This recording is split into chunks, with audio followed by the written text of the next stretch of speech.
Salut à tous, bienvenue sur la chaîne. Aujourd'hui, on va parler d'un sujet qui peut transformer votre vie. Comment développer une mentalité de croissance? Que vous soyez étudiant, jeune professionnel ou en pleine transition, adopter cette mentalité peut être la clé de votre réussite. Alors, êtes-vous prêt à changer votre façon de penser et à repousser vos limites? Si oui, c'est parti. Et si vous aimez cette vidéo, n'oubliez pas de mettre un j'aime et de la partager avec vos proches, car cela me donne la force de continuer. Commençons par clarifier deux concepts essentiels, la mentalité fixe et la mentalité de croissance. Selon la psychologue Carol Dweck, une mentalité fixe est celle qui croit que nos capacités sont innées et ne peuvent pas être changées. Par exemple, une personne ayant une mentalité fixe pourrait penser « Je suis nul en maths, je n'y arriverai jamais ».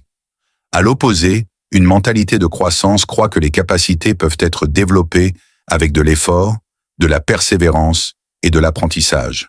Cette mentalité dit « Je ne suis peut-être pas encore bon en maths, mais je peux progresser en travaillant dur ». Maintenant, dites-moi dans les commentaires, avez-vous déjà eu ce genre de pensée fixe? Et comment l'avez-vous surmonté? Prenons des exemples concrets de personnes qui ont su adopter une mentalité de croissance. Thomas Edison, l'inventeur de l'ampoule électrique, a échoué plus de 1000 fois avant de réussir. Il disait « Je n'ai pas échoué, j'ai juste trouvé 1000 façons qui ne marchent pas ». De même, le philosophe Aristote disait « Nous sommes ce que nous répétons tous les jours. L'excellence n'est donc pas un acte, mais une habitude ». Cela nous montre que la clé réside dans la répétition et la persévérance. Et vous, quelle est votre vision de l'excellence? Partagez-la dans les commentaires. Passons maintenant à l'action. Comment cultiver cette mentalité de croissance au quotidien?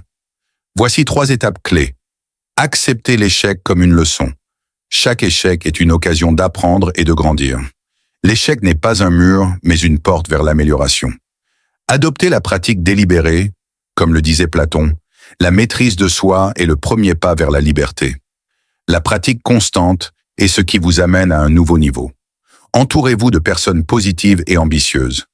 Les gens avec qui vous vous associez ont un impact énorme sur votre mentalité.